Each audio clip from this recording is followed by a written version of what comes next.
What's up, y'all? It's your boy Steph, back with another reaction. This time we have Mr. Creeps. There's something seriously messed up with my TV, Creepypasta, uploaded January 9th, 2019.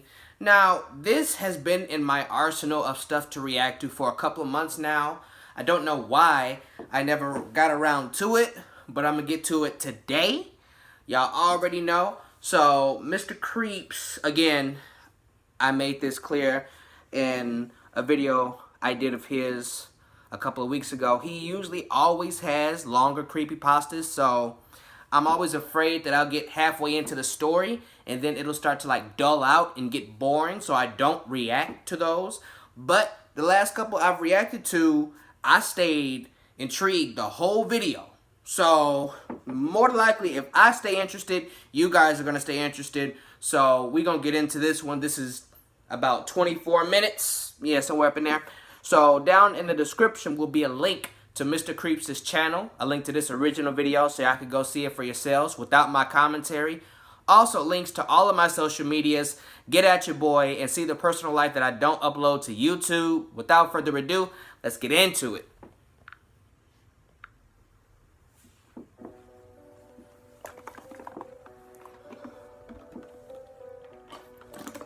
There's no interesting backstory here.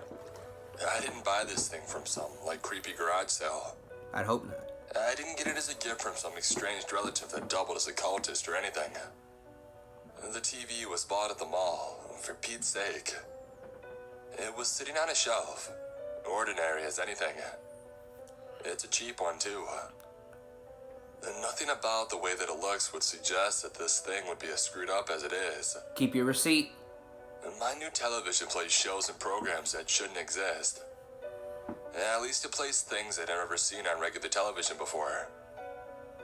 No sane person would ever air some of the shit that I've seen this thing put on for me. When I brought it home this afternoon, I spent some time screwing around with it, as one does when they buy new electronics. Right. Hooking up the cable cord, making sure my Fire Stick was working alright, etc., etc. But there was one thing that caught my eye. You know how every television has a source menu that brings up a series of options? Right. The auxiliary, the USB, HDMI 1, HDMI 2, all that stuff. This new TV of mine has all of that. But there's one other extra source that I've never seen or heard of before. It's not mentioned in the manual at all. And I can't find anything online that can tell me what it is. There's no given name for this source, as the menu on the TV simply refers to it as a picture of 5 vertical lines. When I first selected this source, it took me to something that seemed like cable television, but it was nothing of the sort. There were channels, yes, but I'm not talking about TNT or AMC or any of that. I don't think anything broadcasted on this source's channels would be allowed on cable television. Allow me to explain. Please do. Channel 32. As soon as I hit the source, I was brought to Channel 32, which was airing some kind of family sitcom. I let it play as I started Googling an explanation for this extra source, trying to figure out if this was perhaps a manufacturer error or something similar. I was mostly focused on reading, so I wasn't exactly paying attention to the show that I had left on. But a line was suddenly read that made me snap my attention back to the television. Just where the hell have you been? On the sitcom that was airing, a father was scolding a teenage boy who had just snuck into the kitchen in the middle of the night. The kid was dressed up, but he looked like a mess. Likely having been out partying. Right. As soon as the father had sworn at him, the studio audience for the show laughed. The kid began. The father cut him off. I've been waiting for you all night. Where the hell have you been? The studio audience laughed again. What the hell? I thought, putting down my phone. What kind of show is this? I was at a party. Obviously. The son admitted. The father, a large bearded man, took a dangerous step closer to him. Dangerous step. His eyes were wide and manic. The son took an instinctive step back. He's gonna get his ass And whooped. the reaction seemed far too genuine for a sitcom. A party? The father repeated. You were at a party. Yes, Dad, The large man's hand slapped his son across his face, making a meaty thud sound. The kid gave out a yelp in pain and shock, and fell onto the floor of the kitchen. The father stood above him, practically frothing at the mouth with anger. And for a third time, the studio audience laughed. Foaming at the mouth and shit. I'm sorry. The kid wailed from the floor. You're about to be sorry. Please stop. I'm sorry. Nah. But the father was now kicking him relentlessly. What? His back was to the camera. The scene faded to another one with a lighthearted jingle, reminiscent of so many other sitcoms like Full House or Family Matters. Hey, Family Matters. We were now in a living room. The kid from the previous scene was sitting on the couch, bloodied and bruised. Ooh. A young girl, perhaps the character's sister, was sitting next to him. You know you just can't sneak off like that. The younger sister was saying to the beaten boy. Daddy gets mad when you do that. Don't antagonize me. It hurts so bad. I bet. The beaten son said, starting to choke up. Tears trickled down his cheeks from his bruised eyes. The studio audience laughed and clapped. What was I watching? It was shot in time like it was supposed to be some sort of comedic family show. But everything that was happening was just horrible. At the time, I wondered how such a thing could possibly be given airtime. Although I was disturbed, I was also extremely curious. I've heard of and seen worse. I sat down on my couch and I watched the episode of this horrific show right to its end. There was maybe 5 minutes left in the episode, and all it consisted of was the two siblings crying and admitting that they wished they could escape their father. With every sob and admission of sadness from the two characters, the studio audience kept laughing and clapping, like as if these poor kids' misery was the most hilarious thing that they'd ever seen. When the credits rolled, the show's theme song played. It was upbeat and merry, as if its premise had been about a goofy family, getting into hijinks rather than a miserable one abusing itself. I sat there for a moment or two trying to process what I had just watched. The entire thing made me feel unclean. When another episode started to air, I changed the channel to I bet. Channel 61, what looked like a home shopping network. There was an older woman with white hair, smiling brilliantly at the camera. Graphics displaying phone numbers and prices framed her, and making a perfect little portrait of capitalism on my screen. My wife watched networks just like this one all the time, usually to admire jewelry we can't afford. But this was something different entirely, and much like the sitcom, it was different in all of the worst ways possible. I bet. On some networks like these, they'll sell clothing or accessories and have mannequins set up to help display the products. This channel did the same. But instead of wearing a dress or necklace, this mannequin was wearing a leather leash, strapped incredibly tight. The old spokeswoman held the end of the leash in her hand. As you can see here, she was saying, the grip is significantly stronger on the neck, ensuring your property's immediate obedience. Nothing is quite as persuasive as a crushed throat. What? She gave a little giggle after that. Damn. I see we have a buyer named Emily from Wisconsin. She carried on. Very quick to the phone, ma'am. Wisconsin. We hope you enjoy your new lethal leash. Oh, thank you, Amy. I absolutely love it.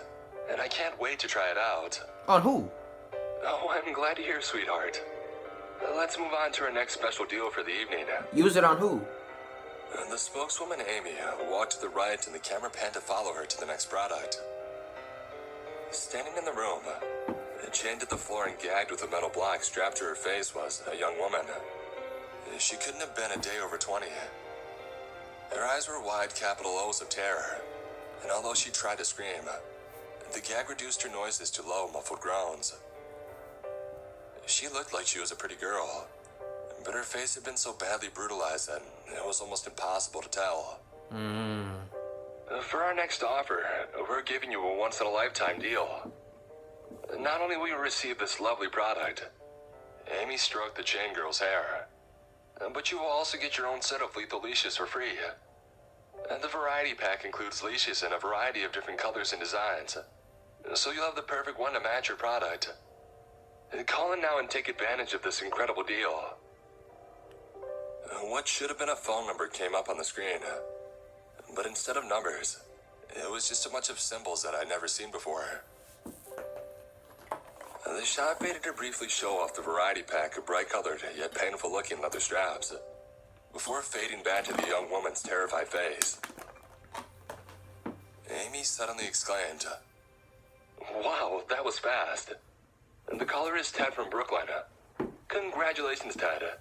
We hope you enjoy your new product." A low, raspy voice said on the speakerphone, "She looks just like my ex-girlfriend.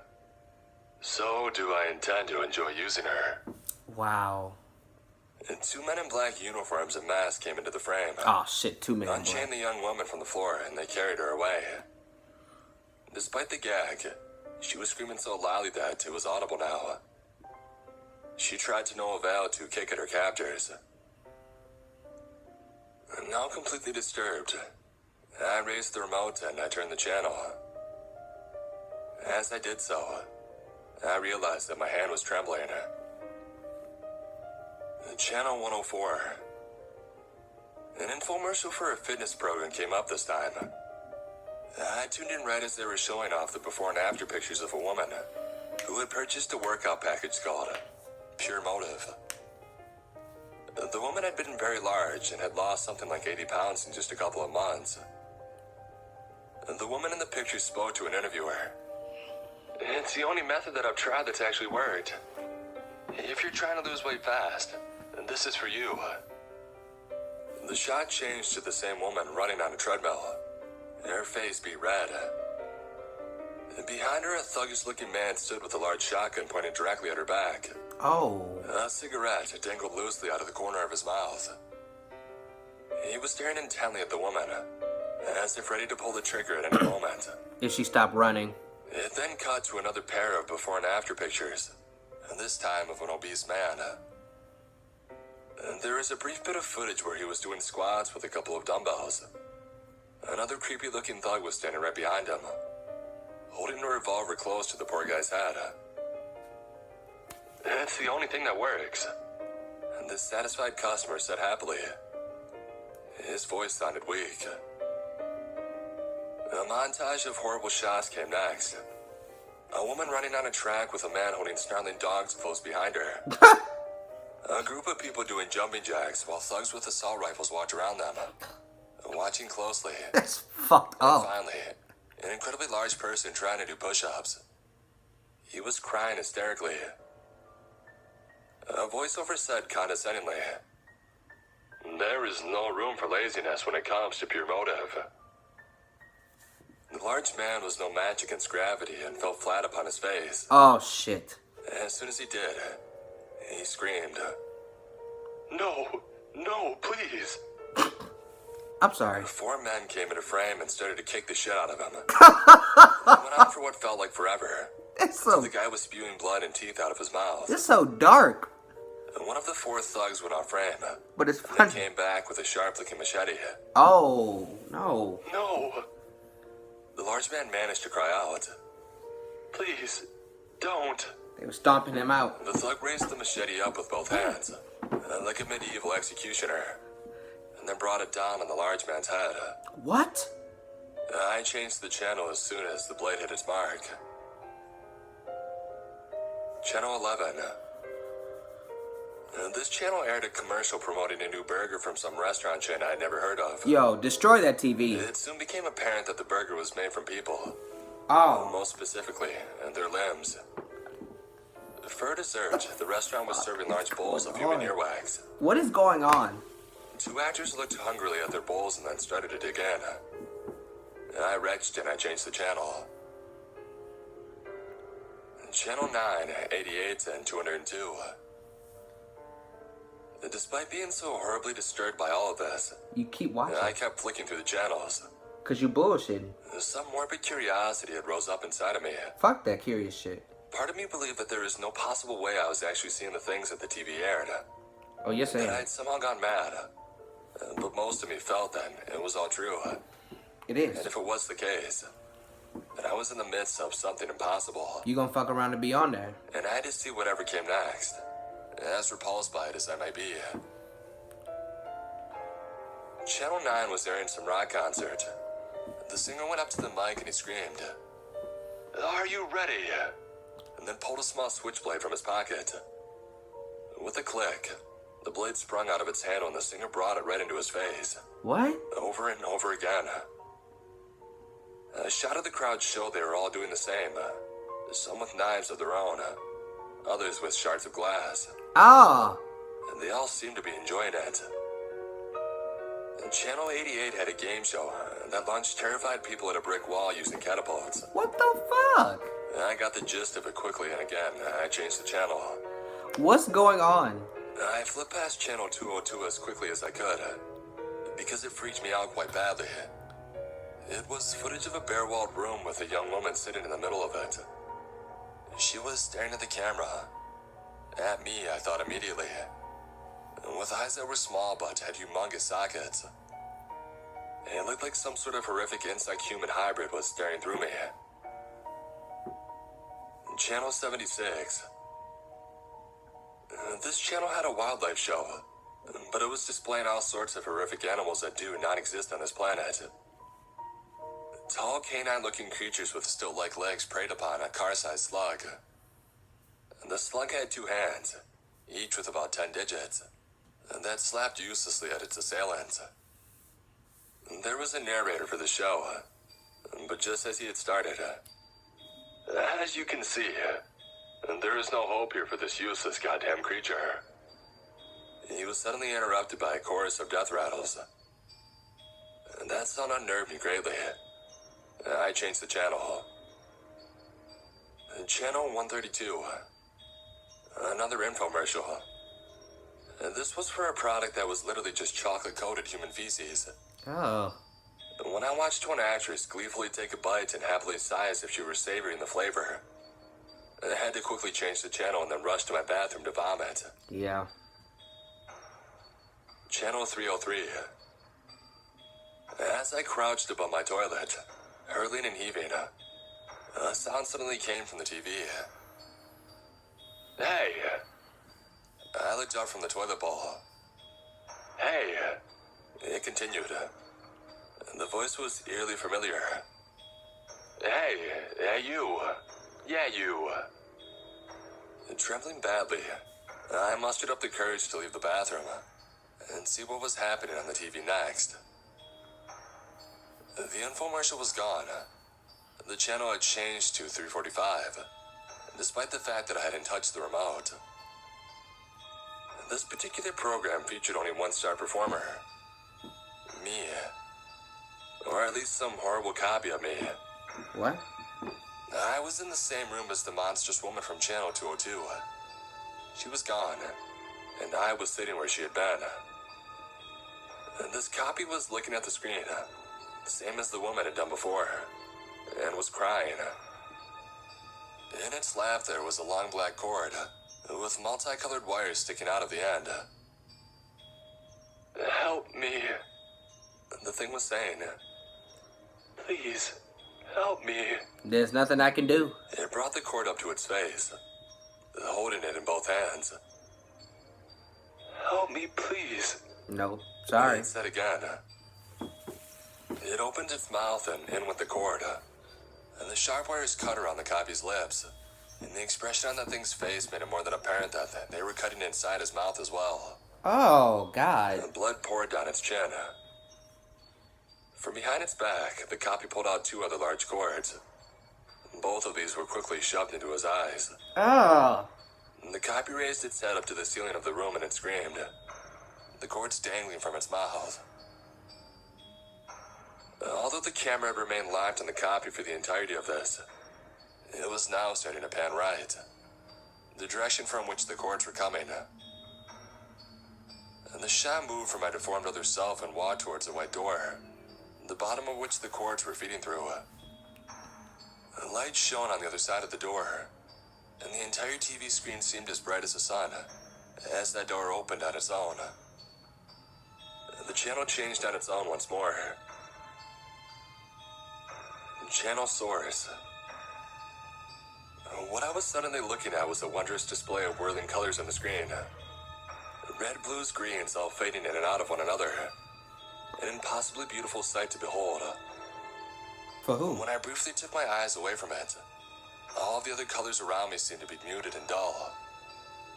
I fixed my eyes back on the screen and felt a rush of pleasure. The three hues were soon joined by more. Purples, yellows, and oranges. I couldn't look away. Everything went numb. My body felt like it was melting. You fuck it up. Melting and becoming one of those swirling clouds of color. This is the most beautiful thing that I've ever seen, I thought. This is not gonna end good. And the most beautiful thing that I will ever see. Another thought came. An alien one. What? Was it worth watching everything else? Was it worth it just to see this? Although my eyes were still glued to the screen, I felt myself frown. Had that been something that I thought? Or something that had come out from the TV itself? It was almost a little bit of both. The alien voice kept on. Was it worth watching everything else? Just to see this? Nah. Yes. What? I said immediately. You bullshit. Yes, absolutely. Just accept your fate. Reds, purples, greens, and oranges. Would you keep watching? Would you keep watching to see it again? It's Colors. Oh God, so many colors. curtains for you. Was this the source? Was this channel, these swirling colors, the source of everything that I just watched? It most certainly felt like it. Would you keep watching? No. And the source asked again. Turn the TV off. Would you explore all those channels? No. Just to get back here? Turn the TV off. I didn't answer. You bullshit. My attention was still almost completely focused on the waving colors. Here, look, see, You're being said the hypnotized. source. One by one, the colors faded away. I was now back looking at the room from channels 202 and 303. I was still sitting there, cords dangling out of my face like grotesque growths. But I was not alone. The tiny woman was there, as were dozens of men, women, and children that had been similarly disfigured. Ugh. Join the others that kept watching. Nah. Watch with us, the source said. Watch with us. Join us. The people on the screen talked in unison, as if they were part of a sermon. Watch with us. Watch with us. Whatever ecstasy I had felt from looking at the colors, it quickly sobered up and was replaced with fear. I hurried over to the television and I pulled its power cord out of the socket behind it. Thank you. Shaking, I sat down on my couch. About time. When I glanced at the clock in my living room, I was shocked to find that around 5 hours had passed since I had first put the TV on. Damn. Had I really been staring at those colors for so long? I've been sitting here for another hour, just looking at the blank TV and thinking. I plugged it back in, but have not turned it on yet. I wouldn't. I keep fiddling with the remote. Would you keep watching? No. The programs this thing presented to me had been the most horrific things I'd ever seen on a screen. Destroy the TV. However, those colors had been the most beautiful thing that I'd ever seen on a screen. A hammer. Would you keep watching? Flamethrower. Crowbar. I mean, the Something. remote's in my hand. The colors are just a couple awful channels away. Watch with us. I just might, honestly. I just might. Shoot it. Bah! They hypnotized you and you fucked off and you fell for it. You have been got and you deserve it. Stupid motherfucker. Honestly, he should have just turned the TV off once he saw the sick comedy sitcoms that were on it, the first few channels that he watched. Fuck that. At least to put people on and kids being abused by their father and it was funny. Hell no, dude. You should have turned that TV off the moment you saw the shit that was on it. You were playing. This kept me entertained the whole time. I fucks with it. I fucks with Mr. Creeps. Y'all already know how I am. Expect a lot more Mr. Creeps Creepypasta videos coming y'all way. I liked the video. Did you guys like the video? Did you like my reaction? Leave all your comments, opinions, and suggestions down below. That is it for this video, y'all. If you like my reaction, like the video, comment on the video, and share the video. And if you really liked it, subscribe to my channel. It really helps me out a lot. And tap that bell icon so you will be notified every time I drop new content, which I do on a weekly basis. That is all I got for y'all this time around. Your boy Steph is out.